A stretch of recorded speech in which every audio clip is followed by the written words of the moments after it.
سورہ حشر کی مندرجہ ذیل آیات نمبر 19 کو، یہ آیت نمبر ہونا چاہیے، جمع کیوں لکھتی آیت نمبر 19 کو سید نذیر احمد صاحب نے علامہ اقبال کے حوالے سے لکھا ہے کہ انہوں نے مجھ سے خود فرمایا کہ انہوں نے خودی کا سارا فلسفہ اس آیات سے لیا ہے، اس آیت سے لیا ہے، یا پھر آیتیں زیادہ لکھ دیتے نا تو پھر اردو ٹھیک ہوتی کہ ان آیات سے لیا، کیا قرآن کریم کی ایک آیات سے؟ پھر وہی بات، دیکھیے بھیا، جس آدمی کو کوئی بھی زبان، اردو، پنجابی، انگلش، کوئی بھی دنیا کی زبان پوری نہیں نہ آتی، وہ آخرت تو برباد کرے گا ہی کرے گا، دنیا بھی برباد ہو جاتی۔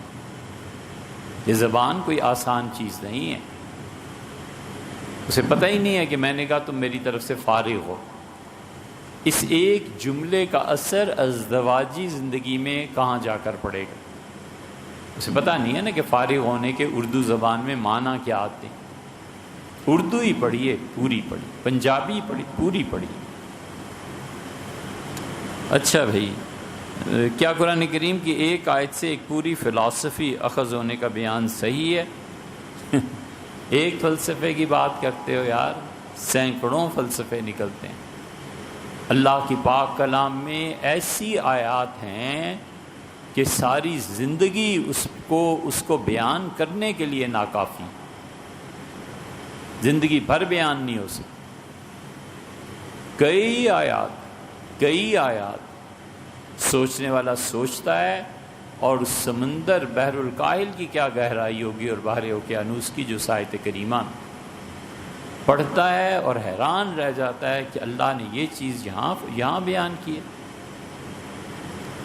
قرآن کی ایک آیت ہے، اللہ نے فرمایا اولم یکفی بربک انہ علی کل شیء شہید، کیا لوگوں کے لیے یہ کافی نہیں ہے کہ ان کا پروردگار ہر چیز کی اتھارٹی ہے؟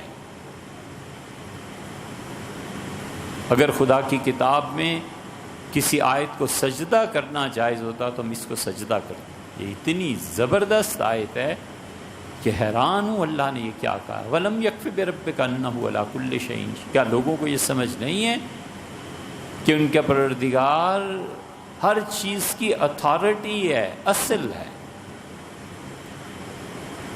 علامہ اقبال نے جو اس کے متعلق فرمایا ہے کہ انہوں نے لیا وَلَا تَكُونُوا كَالَّذِينَ نَسُوا اللَّهَ فَأَنسَاهُمْ أَنفُسَهُمْ أُولَٰئِكَ هُمُ الْفَاسِقُونَ، اور لوگوں ان لوگوں کی طرح نہ بن جانا جنہوں نے اللہ کو بھلا دیا، اور اس کی سزا میں اللہ نے خود ان لوگوں کو اپنا نفع اور نقصان بھلا دی۔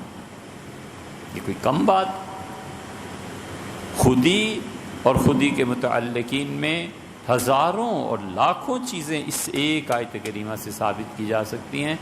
سید انور شاہ صاحب رحمۃ اللہ علیہ کہتے تھے کہ میں رمضان میں قرآن کریم جب تلاوت شروع کرتا ہوں تو ایک ایک آیت میں پہروں ڈوب جاتا ہوں، اور پھر رمضان جب گزرنے لگتا ہے تو جلدی جلدی ایک دو مرتبہ قرآن کریم پڑھ لیتا ہوں، میں تو ایک آیت سے زیادہ آگے بھی نہیں چل سکتا۔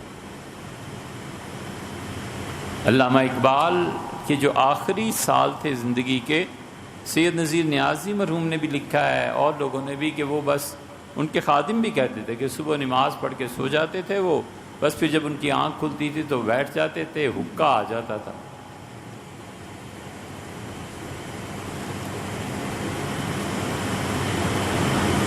تو ایک بنیان پہنے رکھتے تھے بغیر بازوؤں کے، ایک دھوتی، اور حکا بیٹھ کے پیتے رہتے تھے اور گہری سوچ میں گم رہتے تھے اور روتے رہتے۔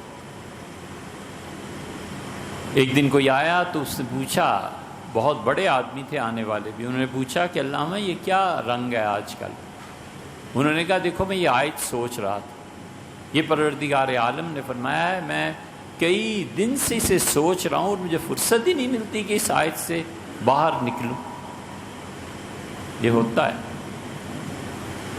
جب ان علوم سے آدمی اٹھتا ہے نا جن علوم میں انسان کا محتاج ہوتا ہے، اور وہ علوم اور انکشافات وارد ہوتے ہیں بارگاہ الہی سے،